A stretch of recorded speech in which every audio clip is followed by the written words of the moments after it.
Prince Harry is missing his own uncle's funeral in the UK because of security concerns. Instead, he's taking his wife to the cocaine-fuelled gang warfare, murder and kidnap hotspot of Colombia. Shall we remind ourselves of what Harry said about Britain? It's still dangerous, and all it takes is one lone actor, one person who reads this stuff to act on what they have read. And whether it's a knife or acid, whatever it is, and these are things that are a genuine concern for me. It's one of the reasons why I won't bring my wife back to this country. Colombia has the third highest homicide rate in South America, and they're going to visit the Vice President, who has to commute to work in a Black Hawk helicopter after receiving bomb threats. Do Harry and Meghan not realise that they are being used as useful idiots to polish the tarnished reputation of despotic regimes? That's their job now, it seems, to do PR work for despots.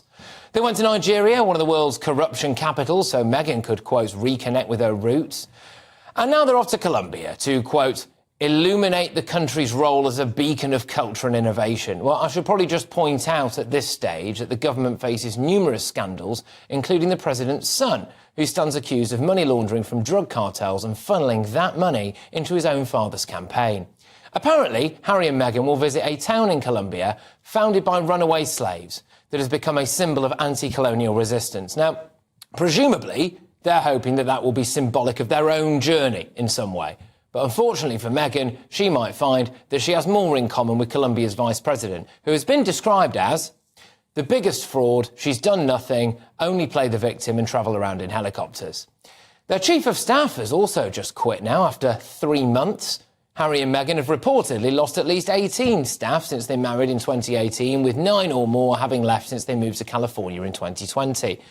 Some of the others that they've parted company with reportedly include the manager of Archwell, their producer and their head of audio. So that's their chief of staff, the person presumably managing a lot of their charity work, the people looking after their video content, and the person looking after their audio content. I mean, I imagine their private chef feels as though every meal could be his last.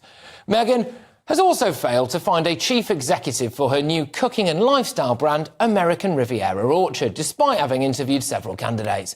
I can't help but wonder if there's a common denominator here. One of Prince William's friends said Harry should apologise to the Colombians while he's there for using cocaine in his youth, because Colombia is a country that's been destroyed by narco-terrorists servicing wealthy drug users in the West, and he should stand up and apologise for his own participation in that disgusting trade. I mean, you put all of that together, and I think you have to wonder, don't you? Are Harry and Meghan massive hypocrites? Let's get our thoughts on my panel. GB News presenter and writer Emma Webb. We also have landlord, businessman and activist Adam Brooks and former Labour Minister Bill Rammell. Emma, are Harry and Meghan massive hypocrites? You don't say. I mean, just even hearing you read it out there, it's quite extraordinary. Wasn't it somebody who was involved with their Spotify podcast also, or maybe both of them referred to them as being frauds in some way? And maybe Harry should be paying them reparations in Colombia for all of the cocaine that he's used over the years. Well, there we go. Prince Harry and Meghan Markle are once again at the centre of explosive backlash. Their latest trip to Colombia has sparked a scathing wave of criticism, with commentators accusing the couple of hypocrisy, vanity, and deliberate snubs toward the United Kingdom. The outrage is growing, and the language being used is brutal.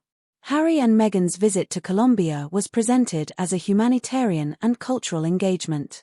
They appeared at public events, met officials, and projected the image of global ambassadors.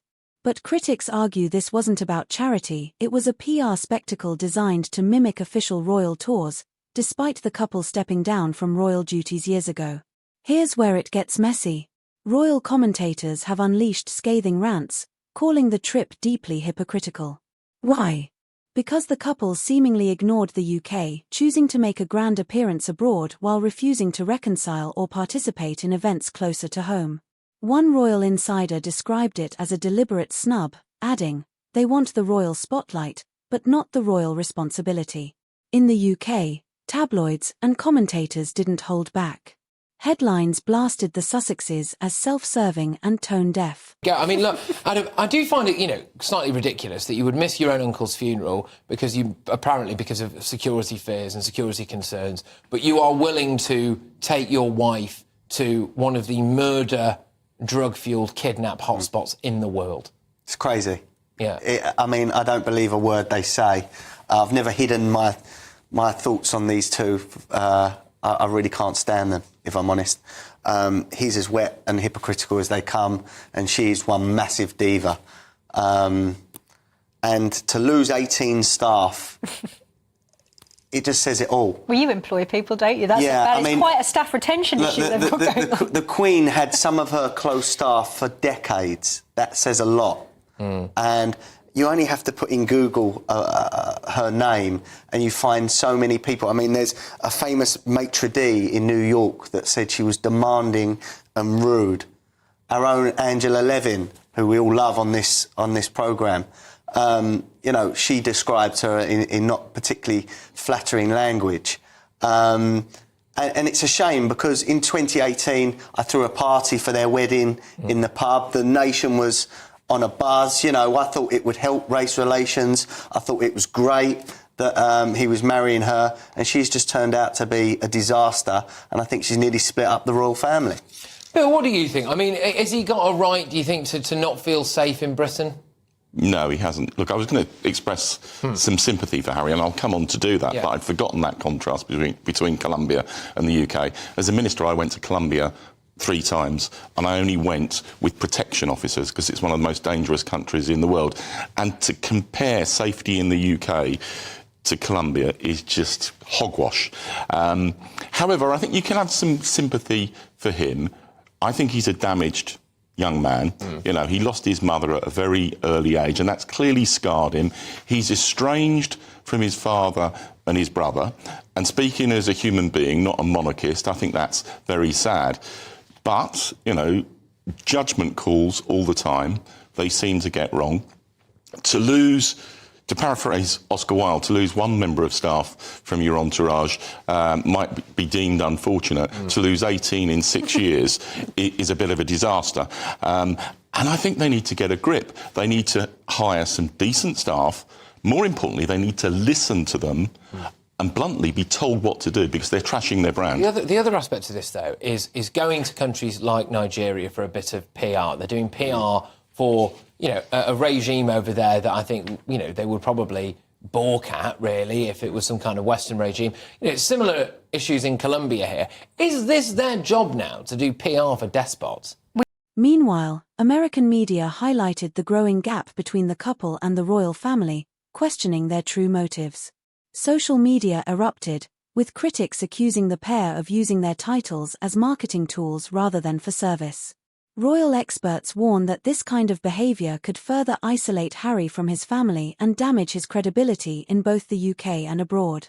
Some analysts believe this was a calculated branding move, a way to stay relevant globally, even as their influence in Britain continues to fade. Others call it a dangerous game that could backfire spectacularly. At the heart of the backlash is one powerful word: hypocrisy. Critics say Harry and Meghan publicly criticise the monarchy, the press, and British institutions, yet continue to trade on their royal status abroad. By choosing Colombia over the UK, many see this as proof they value global headlines over homegrown healing. As the criticism intensifies, Harry and Meghan's actions are being dissected like never before.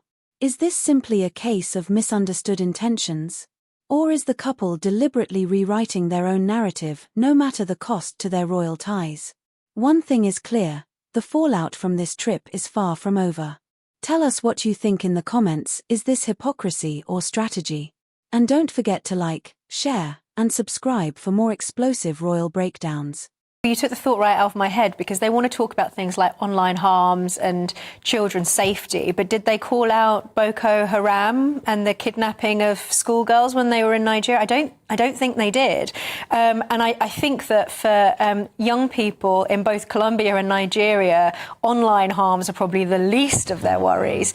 The two of them just seem so out of touch. I mean, even when you see them on the screen, there's something kind of absurd about the two of them. It's almost a kind of level of detachment that is delusional in some way. And the way that they are continually trying to kind of launder their reputation while holding on to that victim mentality, it's gone past the point of being annoying now. And in a way, I almost feel a bit sorry for them, because I just... No, I don't.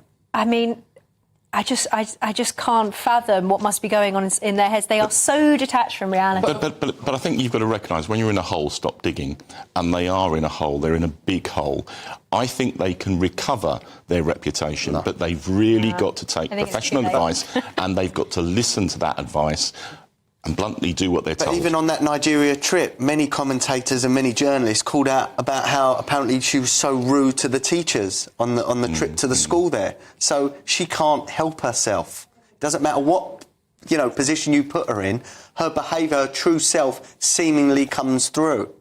Okay. So, I mean, but do you think that they have actually at times, though, been quite unfairly treated by the media about all of this stuff? Well, I think there's an element that any misstep will be highlighted in a way that it wouldn't be for other members of the royal family. But it's because of what's happened, how it's come about, and the exposure they've had. But they've got to live with that, and they've got to recognise it, and they've got to try to turn it round if they want any future for themselves. I don't think that's true at all. I mean, if you look at the way that Kate was treated, weighty Katie, she just persevered and behaved with dignity, and then she has become the sweetheart of the nation.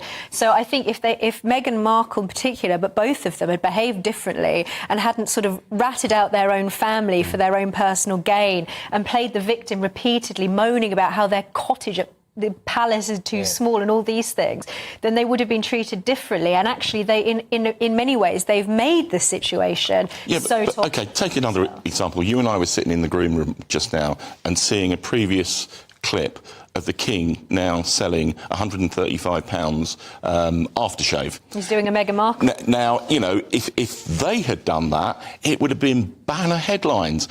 But that's the reality. That's where they are. They need to recognise this and they need to do something about it. I just think, can't people see through shameless virtue signaling quite easily, though? The idea that you would go to a Colombian village that was founded by slaves, and they're there to, talk out about anti-colonialism and all of this stuff. I mean, I just wonder if Harry is just absolutely crippled with white guilt.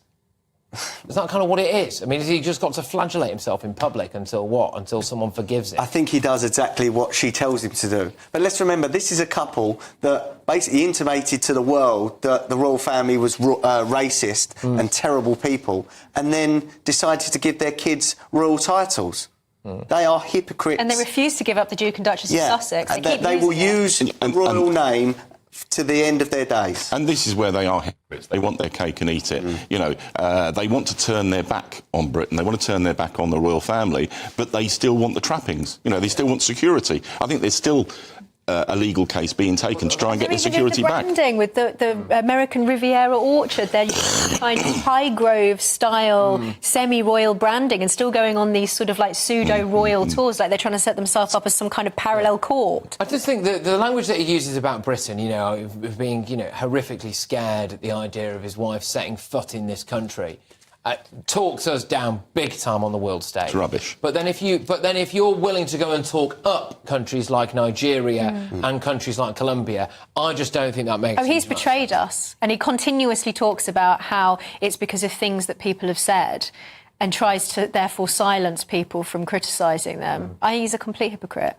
OK, well, we did reach out to Harry and Meghan's representatives. We were yet to hear back.